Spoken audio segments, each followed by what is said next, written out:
ఏమండి నేను పుట్టింది పిఠాపురంలోని. ఆ,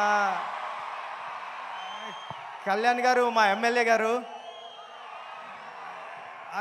ఇక్కడ ఉన్న వాళ్ళ చాలా మందికి అదృష్టం ఉందా లేదా కానీ నాకు మాత్రం అదృష్టం ఉంది. మా ఎమ్మెల్యే గారు కళ్యాణ్ గారు అని చెప్పుకునే అదృష్టం. సార్, మీ తొలి ప్రేమ సినిమా చూసి నేను కాకినాడలో వచ్చేస్తా ఉంటే కిరణ్ రాజ్ అని ఒకడు ఉంటాడు. ఆడు state third rank fourth rank వచ్చింది ఇంటర్మీడియట్. ఆడిని ఎప్పుడు క్లాసులో అదో క్లాస్ చూసి వాళ్ళు అంటే ఈడు ఏంట్రా బాబు స్టేట్లోనే థర్డ్ ర్యాంకు ఈడు టాపర్ అని చూస్తుంటే ఆడే ఆడే మీ మీ సినిమా చూసి తొలి ప్రేమ సినిమా చూసి ఏం చేశారా అని మిమ్మల్ని అమేజింగ్గా చూస్తూ ఉంటే ఓహో ఈడికన్నా పెద్దోడు అవ్వాలంటే డైరెక్టర్ అవ్వాలని నిర్ణయించుకున్న రోజు సార్ అది.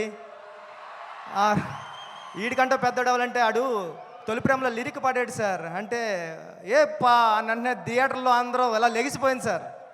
అంటే మిస్ లైలా స్మైలే విసిరిందా అది తగిలి కొనుకొదిలి మనసే చెదిరిందా ఓ లూలి లూలి లైలి లైలా అయ్యా నేను ఇంకో లైలా మజనులా అని పాడితే నేను ఆ లైన్ పట్టుకునే నేను డైరెక్ట్ అవ్వడానికి వచ్చాను సార్. నిజంగా చెప్తున్నా, ఇది ఎవరికి తెలీదు. ఈడికన్నా పెద్దోడు అవ్వాలి కిరణ్ రాజు గారి కన్నా అంటే నేను డైరెక్టర్ అవ్వాలని ఫిక్స్ అయ్యాను సార్.